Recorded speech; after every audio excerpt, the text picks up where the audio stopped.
আজকের এই ভিডিওতে আমরা রায়মার্টিন প্রশ্নবিচিত্রা 2025 মাধ্যমিক ভলিউম 1 এখান থেকে দ্বিতীয় টেস্টের জন্য ভূগোল বিষয়ের যে তোমাদের 12 নম্বর স্কুল রয়েছে এই প্রশ্নপত্রের উত্তর নিয়ে আলোচনা করব। একের দাগের প্রশ্ন বলছে বিভাগ ক।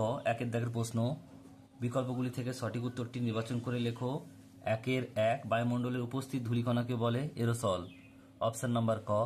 একের দাগের দুই, উল্কাপিণ্ড পুড়ে ছাই হয় প্রদত্ত যে স্তর সেটি হলো কি মেসোস্ফিয়ার। অপশন নাম্বার গ। নেক্সট প্রশ্ন রয়েছে একের দাগে তিন, বায়ুর চাপ মাপা হয় যে যন্ত্রের সাহায্যে তা হলো ব্যারোমিটার। অপশন নাম্বার ক।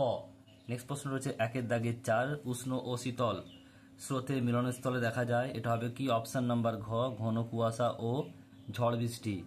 একের দাগের পাঁচ, দুটি মুখ্য জ্বরের মধ্যে সময়ের ব্যবধান 24 ঘন্টা 52 মিনিট। অপশন নাম্বার গ। একের দাগের ছয়, সামুদ্রিক লবণাক্ত বাতাস প্রয়োজন হয় ইক্ষু চাষে।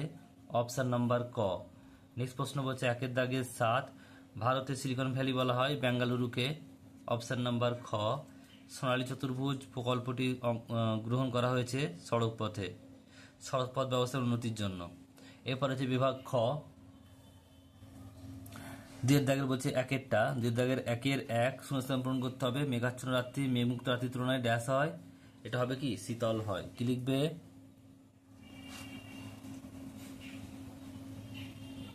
শীতল হয়। একের দাগের দুয়ের দাগের একের দুই, ভারতের প্রথম পাতাল রেল চালু হয় ড্যাশে কলকাতায়।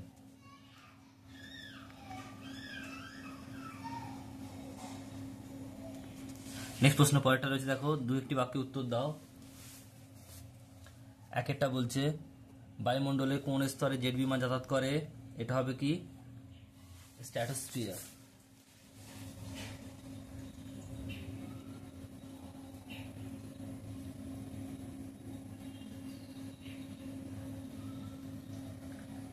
নেক্সট প্রশ্ন বলছে স্থলবায়ু কখন প্রবাহিত হয়, এটা হবে রাত্রে।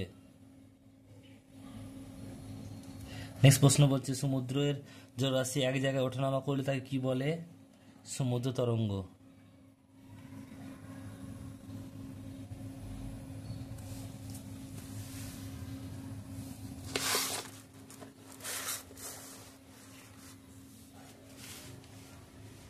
নেক্সট প্রশ্ন পরেরটা বলছে দুয়ের দাগের দুই চারটা সামুদ্রিক মাছের প্রধান খাদ্য কি, প্ল্যাঙ্কটন।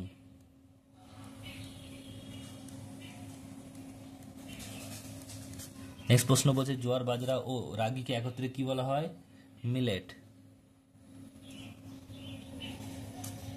নেক্সট প্রশ্ন বলছে পশ্চিমবঙ্গের একমাত্র আন্তর্জাতিক বিমানবন্দর কোথায় অবস্থিত, কলকাতা।